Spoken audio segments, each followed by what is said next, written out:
Bonjour Gilles pour actualité-dvd.com. Je vous parle du combo Blu-ray DVD de Harry Potter and the Deadly Hallows Part 1. Le film de David Yates est distribué par Warner Bros. Et met en vedette Daniel Radcliffe, Emma Watson et Rupert Grint, sorti en magasin le 15 avril 2011. Attention spoilers. Cette fois-ci, la guerre est déclarée, ouverte et presque gagnée. Les Mange-Morts ont réussi à éliminer Dumbledore et à prendre Poudlard, et le pouvoir obscur de Voldemort a presque atteint son apogée. Seul obstacle à sa victoire totale, les Horcruxes, des objets magiques dans lesquels se trouvent des fragments de l'âme du maléfique sorcier. Pendant que ce dernier essaie de trouver les reliques de la mort, qui pourraient lui conférer un pouvoir sans précédent, Harry Potter et ses amis Hermione et Ron tentent de trouver des indices sur la position des Horcruxes afin de contrecarrer Voldemort une fois pour toutes. Et voilà. Enfin, on est rendu à l'adaptation du dernier livre de la série méga populaire de J.K. Rowling. Les mauvaises langues demanderont si c'est enfin fini, si on peut arrêter d'en parler après. Eh ben non, malheureusement pour eux, ce serait beaucoup trop facile, bande de petites troubles fêtes. Les producteurs de la série ont eu l'excellente idée de séparer le dernier bouquin en deux films, Harry Potter and the Deadly Hallows Part 1 et Part 2, histoire de laisser les films respirer un peu et, bon, pourquoi pas, tant qu'à y être, doubler la mise. Honnêtement, je sais pas exactement pourquoi ils ont attendu au dernier livre avant d'avoir eu l'idée de séparer les films. À mon avis, certains opus de la série auraient bénéficié de ce choix, pas uniquement monétairement, je parle, mais aussi artistiquement. Je pense notamment à Harry Potter and the Goblet of Fire, qui avait donné un film un peu tassé, qui avait coupé beaucoup d'éléments du roman.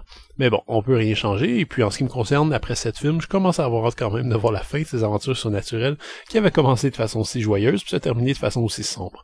Parce que oui, au cas où vous le sachiez pas, la série pour enfants a pris à partir du 3e ou 4e une tournure beaucoup plus intense et même violente. Rendu au 7e film, ça aurait pratiquement pu être filmé en noir et blanc, on n'aurait pas perdu tant d'informations. Le réalisateur David Yates confirme définitivement qu'il va rester le capitaine à la barre de cette série de superproduction jusqu'au bout, et je trouve qu'il fait un excellent boulot. Sa caméra s'adapte à peu près à toutes les situations décrites par J.K. Rowling, et il fait preuve d'un sens visuel très efficace. Les films de Harry Potter ont pas seulement l'air d'adaptations bêtes et sans trop de réflexion, comme Eragon ou Percy Jackson, pour ne nommer que ceux-là, mais prennent vraiment toute leur place au cinéma. Sous la houlette de David Yates, les Harry Potter sont devenus de véritables fresques, et cette séparation du livre en deux films permet de leur donner un souffle épique nécessaire. Bon, on parle pas de Laurence d'Arabie non plus, mais Harry Potter and the Deadly Hallows Part 1 est un drame fantastique solide, bien joué par des interprètes qui maîtrisent désormais parfaitement leur personnage et bien mis en scène par un réalisateur efficace qui a eu deux films pour se faire la main. Le résultat est donc largement à la hauteur des attentes, mais c'est peut-être juste moi, j'ai vraiment ressenti une lassitude en regardant ce dernier film.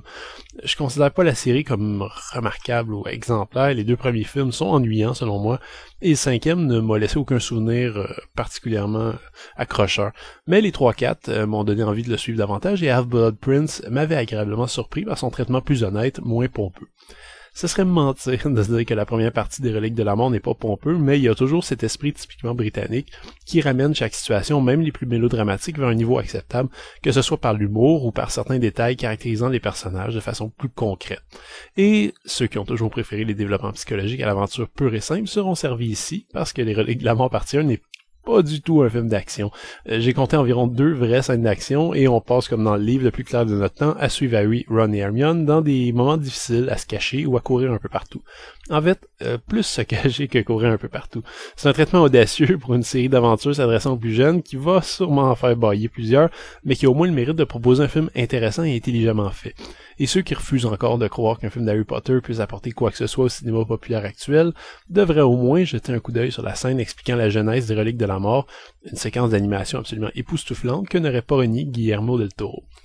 Le Blu-ray est présenté en 2x40 anamorphique avec piste audio en anglais DTS HD 5.1 ainsi qu'en français, espagnol ou portugais 5.1 et les sous-titres sont aussi disponibles dans ces langues.